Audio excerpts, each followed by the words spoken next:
Hey everyone, it's Jonathan. Welcome to Day 3 at the Julien Dubuque International Film Festival with Trivial Theater. Today was probably the best day of the trip film-wise. Between the amazing documentary we started out with to the hilariously awesome shorts made by kids we ended with, we had a great variety and the whole day was a ton of fun. After today, we'll have one day left, but we've got a lot to get through before then, so let's just get right into it.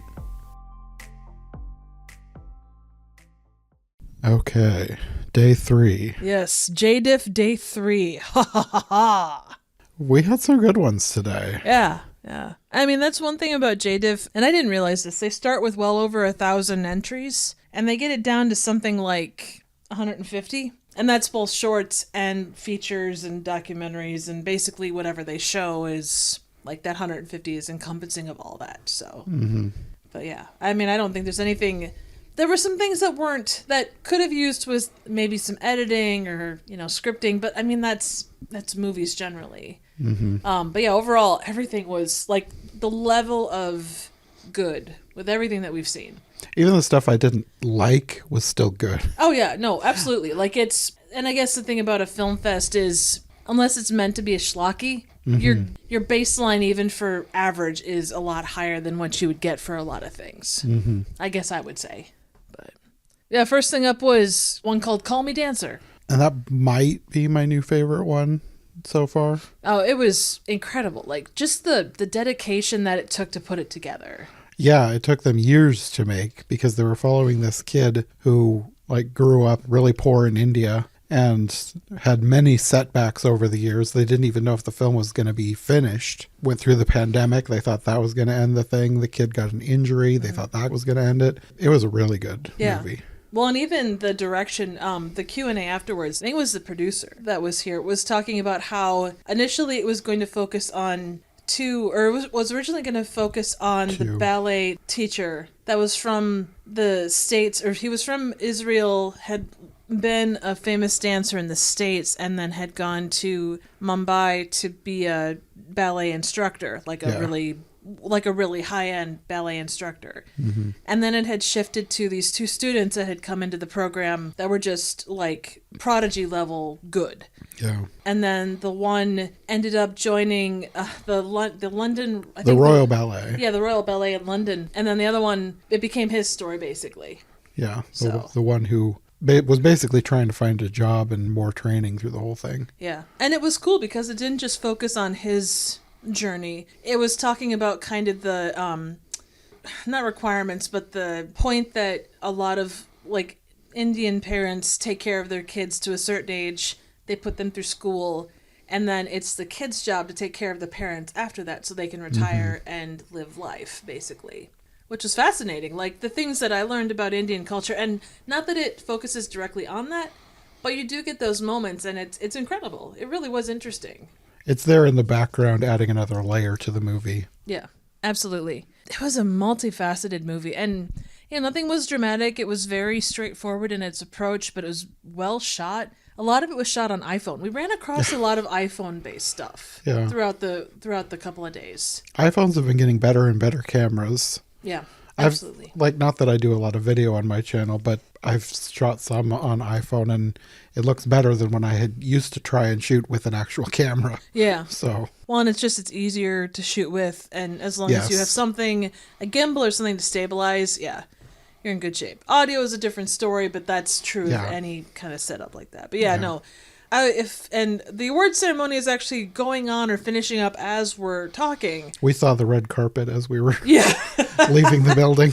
Yeah, there was a line of people ready for their 15 seconds of fame. But I wouldn't be surprised if Call Me Dancer came home with the popular vote. It could. Yeah. Like you were saying yesterday, you thought that the Last Hounds might get it, but Call Me Dancer was... Yeah. It was really good. Depending upon how the crowd goes, if it's more of a local crowd, I could be completely off base. We didn't see everything, but given popular opinions of people that we talked to, and just the crowds and stuff, there was a lot of love for Call Me Dancer, a lot of local love for The Last Hounds, and yeah, I could be out of left field. I could be completely wrong, and if I am wrong, I would say I would eat my shoe, but I'm not going to do that because I don't have that much faith in my decision-making process. So, But anyway, he was just an interesting and really sweet guy. Yeah. Like, you wanted him to do well. He just Yeah. had that. Everyone in the story, there wasn't like the buildup of like a bad guy. It was just a really straightforward tale of a guy that just, he had the drive and the want to be something more. Yeah. So. Yeah, it was really good. I mean, there was even a Netflix movie based off of his life. Yeah, we'll have to look into that one, because Yeah. that would be interesting to watch too. He played himself in that. Apparently that came out a few years ago. Yeah, absolutely. I think before the pandemic. But yeah, they spent, I think, 6 or 7 years filming on and off. Yeah. But yeah, if you get the chance, I think it's already on some platforms and it's supposed to be coming to others. PBS included, I think, their world. Oh, that's PBS. right. Yeah, she said that it was picked up by PBS for their World channel, because PBS has like PBS like split off, sort like the way the network TV works has changed since I was a kid, because each channel has sub channels now. Yeah, which I didn't even I hardly watch TV. But I flipped on the TV one time and I was like, where did all these extra channels come from? Yeah, it's really weird, and there's such a random selection. But PBS has some extra ones, and their World channel, I guess, picked up Call Me Dancer. So and at some point they'll play it. Whether it's out or not yet, I think they're still just focusing on the film fest circuit. Yeah. And then they'll go from there. So. Yeah. But yeah, if you like documentaries or dance, definitely look into Call Me Dancer. I mean, I would agree with that, but I think just generally, if you just want a really good inspirational story, it definitely, like, and it's not played up. It's said very straightforwardly, but it is, through the ups and downs, he stays relatively positive, which, given everything he went through, it would be easy to. I kind of thought it was going to get more depressing with all the stuff he had to go through. Yeah, well, and even the requirement as, a kid, like a lot of his decisions were built around family and the requirements of a son to be there for your parents and to make those decisions just based on tradition. Yeah. But he managed, and obviously you're kind of glossing over a lot of stuff, but the decisions to make or to go where you need to go and do what you need to do and do the right thing by both yourself and your family. He made decisions that were smart, and he found balance, which isn't easy. Yeah. Especially when you're a young person. Yeah. So, but yeah, impressive across the board. Yeah. But next up was... The Ramba effect. Yes, the Ramba effect. That was following an elephant as it was rescued, I think, from a circus in Chile.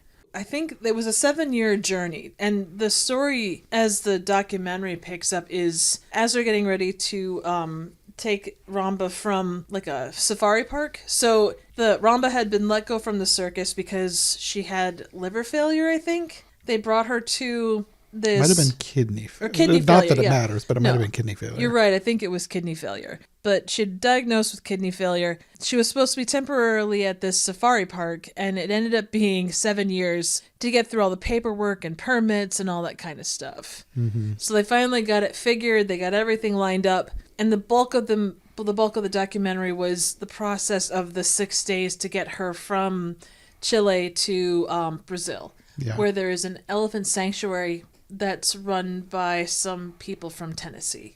But it was a fascinating story. They kind of talk about the history of elephants in circuses and zoos. It was quite eye-opening, really. Mm-hmm.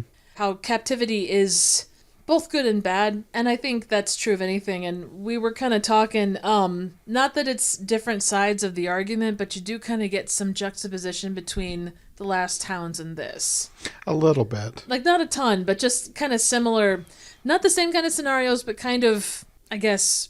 I think it's similar but different in that with greyhound racing, they are bred to race. Like it's in their genes. Like that's what they want to do when they are born. But with the elephants, they're like captured from the wild as babies, and it kind of like breaks them inside. Yeah. No, absolutely. So it's like it's similar in that it's an animal being used for entertainment, but it's different in that it takes a massive toll on the elephant psyche because they're like extremely smart. Like, they're one of the smartest animals on Earth. And they're very family and socially oriented too. So to not have that, it breaks your heart. Just like there's a lot of close-ups of Ramba's eyes, and your heart breaks because of what that poor animal's been through. Yeah.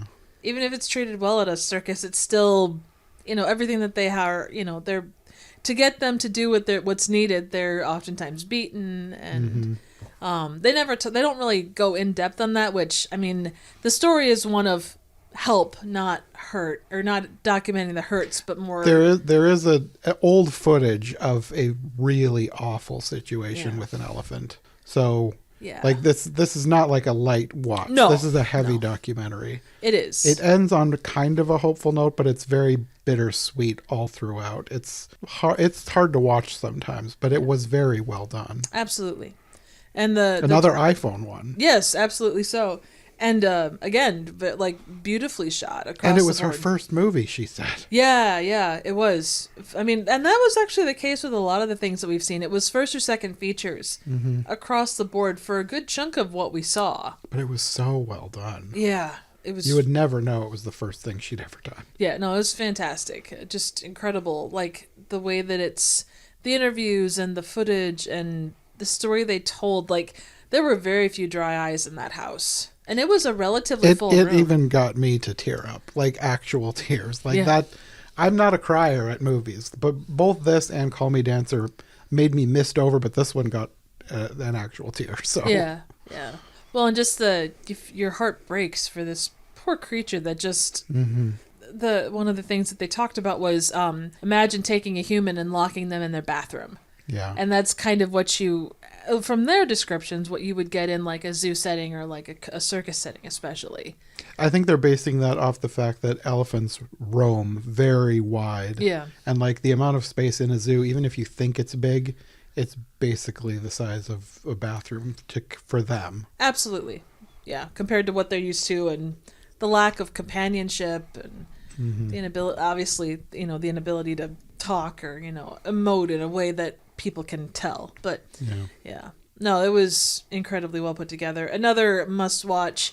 I know they were talking distribution. I think that the focus was on... I don't remember if she said it was picked up by anywhere. I think they're probably just doing festivals right now. Yeah. I think that's probably smart. So this one, I don't think this was a world premiere, but it was maybe an Iowa premiere. I think so. I'm not sure. But either way, yeah. Again, with documentaries, if it's something that interests you like John said, it's not a simple watch, but it is well worth it. If nothing else, just to inform yourself about, the places things have been. Because I know a lot of people will talk about how, circuses, sad to see circuses go. It's, there's a loss and all of these different pieces. But there are reasons that a lot of these things have changed and evolved. And, say what you will, but there is some basis for a lot of it. Yeah. But yeah, on next, we did 2 short blocks in the afternoon. The first one was heavily science fiction and a little horror-based, I'd say. Some of them were, yeah. So the first one up, there were, I believe, 7 total or 6 total. There were several. I kept thinking we were at the last one, and then another one would start. First one we have up was called Anwar. Was basically the story of, it kind of talked about a possible future scenario where a person can choose to live forever by its implied becoming either robotic, like having your consciousness dropped into a robot, or something along those lines. Not necessarily cloned. I think that's what it was. I wasn't 100% sure. They didn't go really into specifics. Well, and it was a... It kind of reminded me of Mickey 17, but in a much more dramatic, non-funny way. Absolutely. It asked questions that I thought Mickey 17 was going to ask, and Mickey 17 didn't touch it at all. Which is fine. I don't think it needed to, but I kept thinking about those things as I was watching it. But this kind of asked those questions. It did. So we follow, or you can choose to live a normal life. So we pick up Anwar, who starts at age 8 with his mom, and they're kind of talking over the idea of heaven or what comes after death, whether it's heaven, whether it's nothing. To his mom, it's nothing, but she's also going to live as long as the earth exists, basically, is her way of stating it. And his dad had died, yes. And she wants him to live forever now. Exactly, which, I mean, from a parental perspective, that's not an outside-the-box thing to ask, or to hope for. We then go to right before Anwar turns 18, and when he turns 18, he is able to make the decision for himself, but his mom wants him to choose to become a robot or whatever Whatever the technology is. Yes, she wants him whatever. to live forever, and she wants it to be his decision. Exactly. But he doesn't want to make the decision yet. Right, and until he turns 18, she can force him, but so he runs away. So then we go to when he's 80 and on his way out, and he asks to be transformed, but then he decides that he wants to find out what's next on his own, and that's kind of where it ends. Mm-hmm. Not happy, but for him, he got to choose and live his life accordingly. Yeah. So the next one up is called La Ambición de Marie, which is a Spanish language film talking about a chess champion. It's kind of it was interesting. It was but very it was confusing. Yeah, no, agreed. It was very well shot. That's like my highest praise for it. It looked very nice. Oh yeah, no, fantastic looking, and it kind of played with some future themes, but not a ton. And not in a way that like fully made sense to me. Yeah. Like for this one, the technology was just weird and confusing. Like it wasn't a technology that... It wasn't even really a technology thing. I mean, it was sort of a technology thing. The knowledge base was... Maybe it was like a drug thing, because they were talking about like performance enhancing. The way that it seemed like they were going was like people, and maybe anybody, but like specifically this woman who is a chess master or wanted to be, got like a tattoo on her brain that made her better. I think that what they were aiming for was there's no way to enhance the mind's performance consistently. Like doping is very hard for something like chess. But there was something that they had discovered where tattooing a certain area of the brain stimulated the brain to be able to think on a different level. Basically was what I got out of it. Maybe. I don't know. But it got weird though, because like the devil becomes involved. Like she signs her soul off to the devil because she has a very high level of ambition to become the best. And she beats the same guy multiple times. I think he was beating her. Well, yeah, he beats her, and then she comes back and beats him. Oh, okay. With a couple Again, of different... I was confused about things. No, I think we're on the same page as far as like it was a very well put together story, but it was very confusing. The towards the end, it's like it seemed like she committed suicide, but then this tattoo artist comes back and she's like, it looks like she's tattooing the air above her body, and then she wakes up, and it was supposed to be like she got a tattoo on her soul, and right. It revived her somehow. I don't know. I don't know. And is she dead? Is she alive? There was Polaroids that she which showed, we don't see, so we don't know what it was. Yeah, there were Polaroids that she shows the devil, and basically it seems like she's bribed him, like not bribed him, but like done something. Beat him she somehow? beat him. So yeah, exactly. There was no golden fiddle though, so we don't really know. Yeah, I don't know. I was confused by it. But yeah, beautifully shot. The set design was fantastic. I'm sure it was probably shot in some really cool hotel. Yeah, it looked great. Yeah, no, absolutely. I just didn't understand the story. Yeah, and whether that's us or whether that's them, we're not 100% sure. But next one up is called Marina. The idea is that there's a woman who is taking care of her father who has dementia in an older house, and there's leaks all over the place coming through the ceiling from the second floor down to the first floor. And it seems like there could be potentially something supernatural with the leaks, because like there's also fish and maybe seaweed coming in through the cracks. Yeah. And her father, I believe, like the way he talked, he made some reference to the sea, like accepting the sea. Now, whether that is like metaphorically, whether he was like a boat captain or someone in the Navy, because there was a teddy bear that had like a life vest on. And I initially, before it ended, I kind of assumed that it was kind of a metaphor for like being overwhelmed by trying to take care of her father. But then the way the last 5 minutes go, it doesn't really follow. It kind of goes in the opposite direction. Yeah, they like get swallowed up by the sea. Yeah. And she's like it was really well shot. She's like taking care of him under the water, and yeah, they're like lying in bed having right. Klondike bars. Yeah, there was a weird thing with Klondike bars. She's got like a broken hand or a sprained wrist or something. It was another one that was... It probably made sense if you had someone there to kind of explain it. And again, I don't know if it was us or just something that was lost in translation. I think this one was more metaphor than anything, and maybe it was done that way purposely to leave it up to interpretation. Possibly. I don't know. Like, it was really well shot. And again, like John said, the last 5 minutes was fascinating. Whether they filmed it under, like, in a pool or, you know, they did something CGI based or what. The director wasn't there, which would have been cool to have because we had a lot of questions. Yeah. The next one up is called Nap. And basically you have 4 people that are taking part in some kind of an experiment where all they have to do is go to sleep. They have to be asleep at 4:30 in the morning, and if they're not asleep, they'll basically be exploded. I think they were talking about like microwaves. Yeah. They would be microwaved to death, but if they were asleep, they would be saved from the microwaves, which scientifically makes 0 sense. Yeah, I think of these, it's probably the most... It's very kind of sci-fi horror. Like, there was a lot of sci-fi, but this was very sci-fi horror. Yeah. It got a little strange quickly, but the story kind of follows the one guy that can't go to sleep, and there's about 10 minutes before he has to be asleep to save his life, so he runs himself into a wall, gives himself a concussion, and then you find out that when he fell and hit the ground, he apparently woke up everybody else, and they all basically fried. Yeah. So R.I.P. to them. They seemed like really nice people.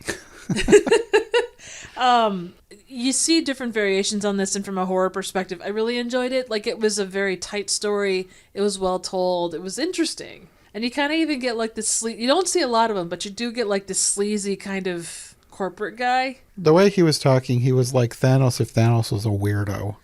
Yeah, well, because like he was talking like he wanted to do this to the entire world for some reason. Yeah, and I don't remember them saying why they wanted to do it, but their plan was to experiment with these folks and then, you know, go out and do it to everybody. So if you have problems falling asleep, make sure that you're asleep at 4:30 in the morning from here on out, I guess, is the message there. R.I.P. night shift hotel workers. Yeah, exactly. I'd have been dead a few years ago. Yeah, no. Well, and considering my sleep schedule, yeah, that would have been pretty well out of luck as well. The next one up is another kind of, I think maybe you understood this better than I did, pulpitum. I don't know that I understood. This one also confused me. I'm not sure exactly what was going on. It was some type of, part of it reminded me of Stranger Things, specifically when she's like in the water, like looking for someone. But it wasn't all like that. There was also this cult, and I don't really know what the cult was doing.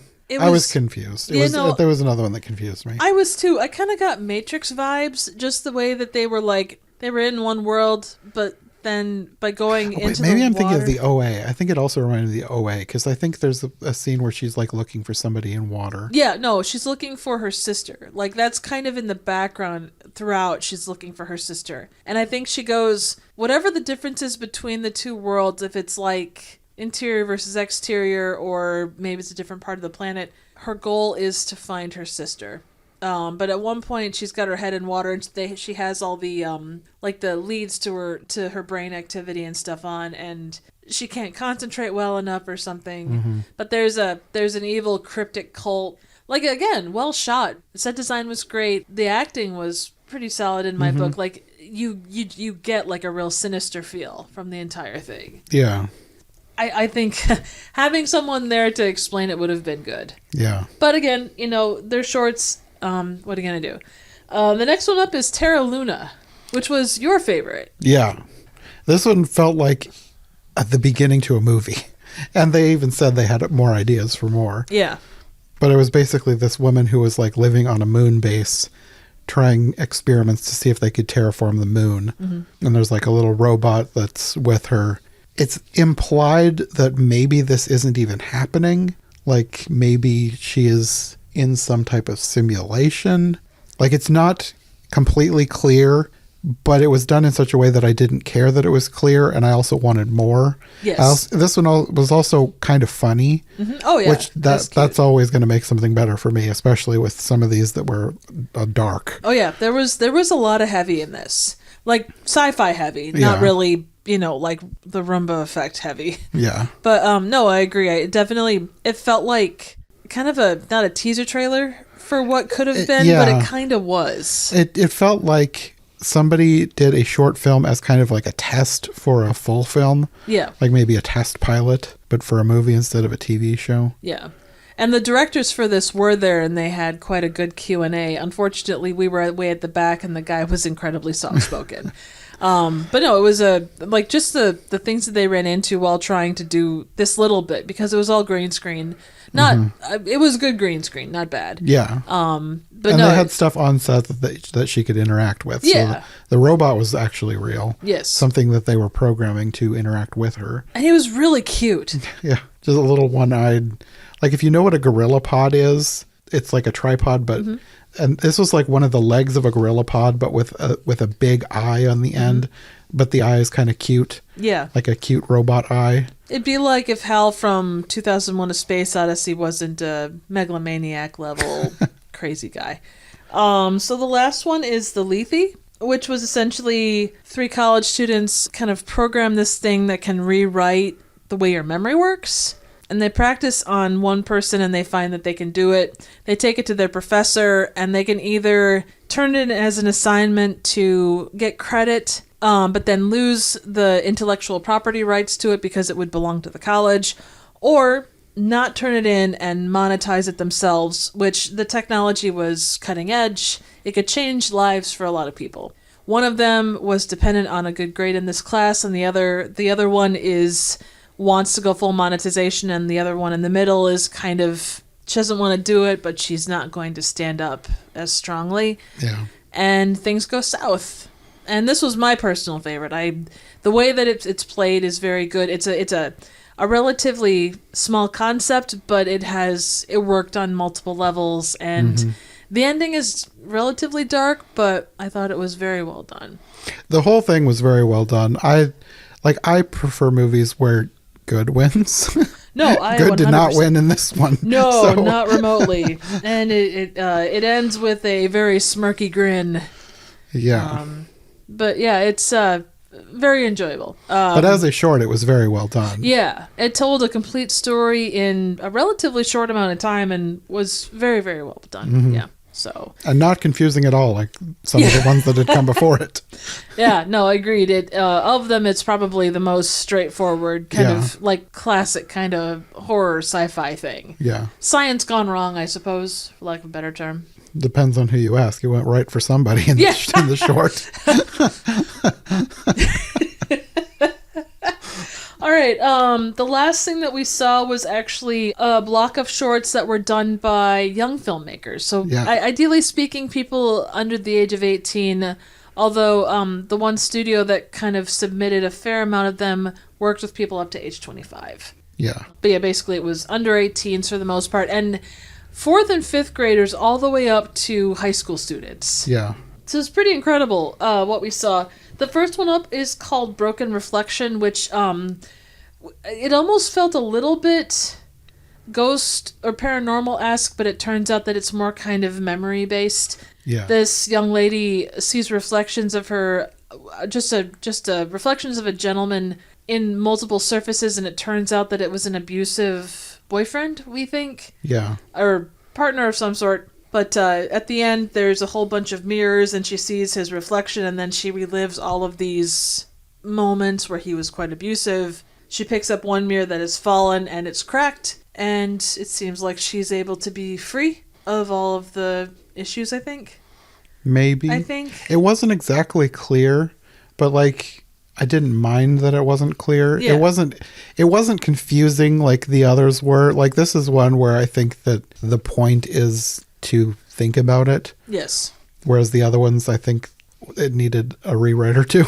Yeah, just a little bit. Well, and again, you're working with, and not to say that under 18s can't tell a full story, because this was. For something done by probably kids, it was very well done. Oh, yeah, definitely so. I mean, it dealt with sound design. Oh. Sound design was great. It was very quiet for a while, and then there was a whistling tea kettle that just kept getting louder and louder and louder. Yeah. And it kind of, at one point, when they get to scenes of previous abuse, the actual arguments are muffled. And then, like John said, the tea kettle gets louder and louder as it goes. The idea of the mirrors and such is always a good metaphor, like whether it's a reflection thing, whether you're like the broken reflection is always a good one. It's solid across the board. I think it was probably the most professional of the ones that we saw, I would say. Probably. The way it was shot, because it was well shot too. Like, it was incredibly well shot. They worked with reflections. They worked with different elements like that were consistent and very well done. So. Yeah, because it was the one that felt more like a traditional short film. Because after this, you could tell they were made by kids, not in a bad way. Like, I enjoyed that you could tell that they were made by kids. Oh, yeah. And even as being made by kids, there was one that was kind of not as strong, but you're not going to call those out because it was actually the kids for the most part doing every single part of them. Yeah. They talked afterwards, like they have a camp. Yes. Where the kids come and do different shorts in different amounts of time. And, absolutely so. Yeah. So the next several were done by, like John mentioned, it's a studio called MBM Studios. They seem to be like a casting agency or like a talent agency, as well as providing, so there's two branches. One is casting and one is studio-based. So they do, like John said, camps, like week-long camps where kids can come in. They basically do the entire process, start to finish. They learn about movie making, and the results have actually shown up at the JDIFF Film Fest quite a few times over. And the rest of them have appeared in multiple years worth. So, first one up is called Holiday Seasoning, and this thing was a freaking hoot. Oh my god. If you think about like Breakfast Club, but gone incredibly wrong. You've got 4 different kids, all of them very different in their approaches. You've got like a jock, you've got a kid that's very religious, you've got kind of a gothic kind of kid, and then you have like an Instagram person specifically. And it starts on Halloween, where the teacher basically says, "Oh, look, it's time for me to retire. See you later," and apparently locks the door and leaves. They're in detention. Yes, they're in detention. And it's, they're talking about not being able to get out, and then all of a sudden it's Thanksgiving, and they're finishing up on what's left of their candy, and then they go to Christmas. And throughout all this time, they're decorating and doing other stuff in addition to dealing with the fact that they've been locked in detention, and they can't seem to get out. Just don't question why nobody's searching for them, why they haven't died of malnutrition, why they don't have a bathroom. Well, I mean, the reason they don't die of malnutrition is because they start to off one another. I mean, somebody I feel like would have died before Christmas. You would think, but sugar these days is different than sugar was back in the day, It has longer lasting effects apparently. Maybe they ate the bucket.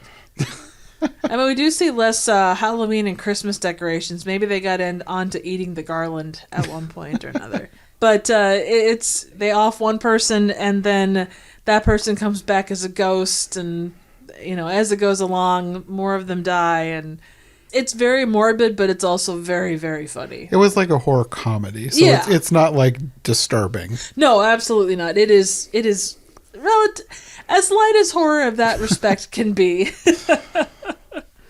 But no, it was adorable. I really enjoyed it. It was relatively well shot. They pulled in a lot of stuff. They were working in a very small room. Yeah. They played the classic comedic bits very well, where they can't open the doors, but they're pushing the doors instead of pulling them. Yeah, it's cute. Yeah. So, the next short up is called The Hawthorne Horror, and I think this one was probably either tied for my favorite or shortly or just a tiny bit below my favorite. Yeah. This one was ridiculous in the best way. Oh, yeah. And I think it had, like, on camera, it had the youngest kids, too. Yeah, I think so. But they were all kids who could act in a way that is ridiculous. Like, they're not, like, believable as the characters they're playing. No. But they're believable as kids putting on a play and just really selling their parts. Oh, 100%. And just some of there's a kid that's a cowboy, and they're all influencers. The ridiculous influencers. The cowboy, I think, was my favorite. Not a cowboy, a cowman. And don't call them ponies. They're horses. Then there was kind of a rapper type kid, kind of an Eminem type of rapper, and then there's an interior design child.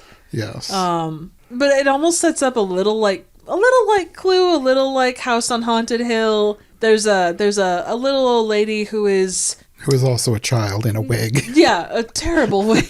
And her butler. You can't forget the butler. A terrible wig hiding a terrible bald cap. Yes. Which there is reason for. I think my favorite though was the butler. Like just the everyone arrives and the interior designer and the butler get into placement of a bottle. Their back and forth was ridiculous. Oh, it was fantastic. Ridiculous in the good way. Like sometimes with the repeated gag like that, it can get old, but they did it in such a way that it did not get old. And they went back to it a couple times and it was still funny. Yeah. And at one point, the bottle, obviously a breakaway bottle, but is broken on the back of the poor butler kid's head. Oh my goodness. And then all that they had to do to be able to win prizes, and I don't think prizes was ever, I guess it was. It was like her estate. Like she was going to die of whatever disease made her bald. I don't remember what they said it was. I think it was a made up disease. Oh yeah, absolutely. And then she was leaving. Whoever could look into her vase the longest would get her mansion and fortune and her cat. Yes, her cats, which she had apparently several, only we ever see one. But not the point. And every single one of them looks into the vase and they are absolutely disgusted by what they see. We never we don't know what it is. Which is probably good. I'm happy to not find out. But then it turns out she pulls a Scooby-Doo and takes off the wig, takes off the bald cap, and she's like, ha-ha! And these poor kids are sitting there like, we're not the same since, and the poor interior design kid ends up... she's living behind a dumpster. Yes, but it's a well-appointed dumpster because she knows how to decorate. The whole thing was ridiculous, but it was very funny. Oh, yeah. Like for some of this, I was like, a kid wrote this? But they did. Oh, yeah. And you can tell, like... Some of it you can tell a kid wrote it, but in a good way. Yeah, no, it absolutely is. It's take the most creative child that you know and can write in a relatively linear fashion. Uh-huh. And it works. It's adorable. It's so fun and it's charming in a goofy, slapsticky way. Yeah. The next one up is called The Audition, which basically there's a whole bunch of people waiting to audition for a part. There's a couple that are fighting. Our main character is very nervous about going in for the audition, and she's kind of her spirits are lifted by another kid that comes in to kind of talk her through it. She ends up getting the part, and the person that's the casting director is also, I think, no, it's not her in a wig. I wasn't sure. I couldn't tell. It kind of looked like her, and it was kind of like that, haha, funny bit, but it was cute. It had some moments. I think it wasn't quite as strong. This one is the one that felt most like just a kid did it and a kid had fun making it. Absolutely. And that's there wasn't anything that surprised me like, wow, I can't believe a kid did this. It was like, a kid did this and they did a good job. They did. They absolutely did. And you could tell that there was a lot of love and time put into it. Yeah. They did some great shots. There was a lot of moving parts with it. So they managed to do quite a few different scenarios. It worked well. Yeah. So... the last one that we have is called Mistletoe Dart, which is based off of a Norse myth. Yeah. So there's an art teacher that brings video or submits films every single year for the past 8 years, I believe. That's what he said. Yeah. But it's 4th and 5th graders as part of their art or their second semester art class. So they work on this for months. Yeah. So an entire semester. Yeah. It seems. And the 4th and 5th the 4th graders handle certain aspects like background design, storyboarding, things like that. And then the 5th graders take care of other aspects of it. But it's all this time, and I don't know if it was an across the board thing or if that was just this year, but it's stop motion. Yeah. And very well done. Oh my goodness. Stop motion is not simple to start with, but they vote on what they want to cover, and they picked this Norse myth. It's storyboarded by them. Its lines are written by them, Every single background piece is done by them, like the whole process. Voices are done by them. And then he said he sends the film off to the music department and the kids write the music too. Yeah, it is a fantastically cool experience. Yeah. And we talked to a lady afterwards who's been doing the film fest for quite a few years. And I think her own kids were involved in it at one point or another. But she was talking about how every year it progresses and it becomes better and better and better. Yeah, she was saying, like, she thinks, like, it's always different kids, but she thinks that the teacher is getting better on how he does the class. Oh, 100%. And it shows in every film that is submitted. Yeah, and every part of it was just, it was charming and funny. Yeah, it was very funny. Oh, yeah. And, like, every part of it is just, I wish there was a way to see this. Like, of all of these shorts, I wish there was a way to see this one. Because it was, to see it and without context, you would say, okay, kids voiced it, that's cute. But every part of this was done by kids. Yeah. They all brought their different art styles to the characters. And there's multiple characters on screen at the same time doing multiple things. So it's not like you're moving one thing. And even with the characters, they had different mouths for them. Yeah. And they could actually, one of their lessons was learning the different ways you could do mouth animation. One was having multiple different mouths that you replaced. One was kind of doing like a Pac-Man type mouth. And the third one was like a South Park where the whole head moves. Mm-hmm. And the kids learned how to do those aspects, and then they could choose how they wanted their characters to speak. Mm-hmm. And yeah, it's just, I was blown away. I think the funniest part to me was like not part of the movie itself, but it was interrupted by a skippable ad. Oh, yeah. And I was thinking to myself, did a kid do this, or was this like something that an adult thought of and suggested the kids? No, a kid thought of this by themselves, and then they apparently had a whole discussion on what the ad was going to be. Oh yeah, it was like an insurance ad, but like ridiculous from a kid's point of view. Absolutely, and it was the funniest part of it, but it was sort of meant to be because the rest of the story was kind of built around a previous myth, so you can make it funny. But yeah, I mean, just everything about it. There was not one bad piece of this. It was incredible. Yeah. And adults doing it wouldn't have been able to do as well. No. In the amount of time that they had to do it. Yeah. Like, it was incredible. It was so well done. Yeah. Like, kudos to this art teacher to look outside the box and to do something so unique. Yeah. I'm so glad that was the one we ended with, because that was like the perfect way to end the night. Oh, yeah. It was the best. It was so funny. It was awesome. He was actually there to kind of give the input. Yeah. Both him and a couple of people from MBM Studios was there as well. So. Yeah. But no, there wasn't a bad thing. And to see young people getting involved in that, obviously you have to have them involved. That way, it kind of gets them interested, and they're going into high school and beyond prepared to be able to do these things. He said that one of his first students is already going into animation. Yeah. And that ignites a fire under them to be able to try something that is so, it's something that will serve them as they go along. Yeah. So, but yeah, no, absolutely. And that's kind of our day. It was a full day, no doubt. It's very full. Yeah. So, I don't know. So of everything that we've seen so far, I know we've talked about it a little bit, but what was your favorite piece today? Short or feature? They're so different. I suppose maybe Call Me Dancer, but Mistletoe Dart was very good. Yeah. It's hard to pick because they're so completely different, but those two are probably my two favorites. I would agree. There were a couple of the sci-fi ones that I found really interesting and enjoyable, but as far as quality across the board, definitely Mistletoe Dart and Call Me Dancer were just fantastic. Yeah. So I think that's it for today, I think. Yeah, well, that's what we watched. Yes. A lot of stuff. Yeah. Well, and I think, too, just because we had those two short blocks, there is a lot more to report on, a lot more diversity in what we saw. Yeah. But it was a solid day, a good day. Very much. Well, we have one more day left. We have a short block tomorrow before I have to head home. So I guess we'll report back when we watch those. And we'll see if I was right or wrong on the popular vote. Yes. At the awards Find tonight, out who won. Oh, and we didn't do the red carpet just because we weren't really dressed for it. We didn't want to show up everybody else by appearing in our, fanciest clothes. Yeah. So. Okay, well, we'll see you tomorrow. That is correct.